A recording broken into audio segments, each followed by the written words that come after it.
дар ноҳияи рашт ба истиқболи ҷашни сесолагии истиқлоли давлатии ҷумҳурии Тоҷикистон сохтмони 370 иншоот пешбинӣ шудааст.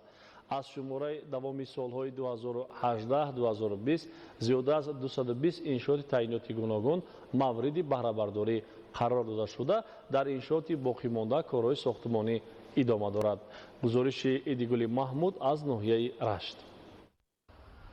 با استقبال جشن 30 سالگی استقلال دولتی جمهوری تاجیکستان در ناحیه رشت طبق نقشه چاره‌بینی‌ها بنیاد بیش از 370 انشاءات تعیینات گوناگون خواجگی خلق از حساب همه سرچشمه‌های مبلغ‌گذاری پیش بینی شده بود. با انجام کارهای ساختمانی دوام سالهای 2018-2020 و 5 ماه سال جاری زیاده از 266 انشاءات خواجگی خلق در حدود جماعت‌های شهرک و دهات به استفاده داده شدند که بیشتری آن را بنای مؤسسه‌های تعلیمی، میدانچه‌ها و تالارهای ورزشی، تعمیر و برقرارسازی و آبادانی راه و کوچه‌ها، خط آب نوشاکی، چاه‌های عمودی، بنای مرکزهای سودا، مهمانخانه، حمام، کارخانه‌های خرد استحصالی، مرکزهای سلامتی و دیگر انشاءات حیاتاً مهم را تشکیل می‌دهد. تعمیر و برقرارسازی بنای بیمارخانه استراحتی در محله فرودگاه سال جاری آغاز گردیده بود. بناکاران تا همین دوره سال جاری کارهای ساختمان اساسی را پورا انجام داده. قسمت کارهای آبادانی گرد و اطراف بیمارخانه در روزهای نزدیک و آخر رسانیده می شود.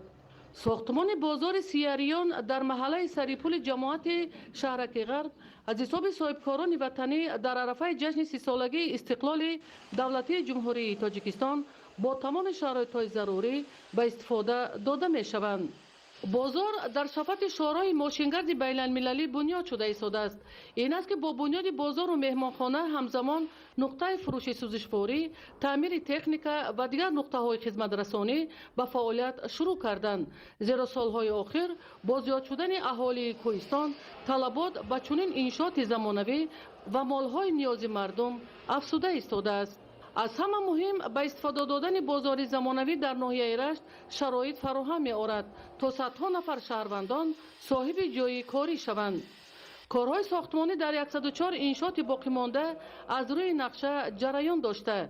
بناکاران جد و جهد دارند تا کارهای باقی مانده را در مهلت پیش بینی شده به انجام رسانند.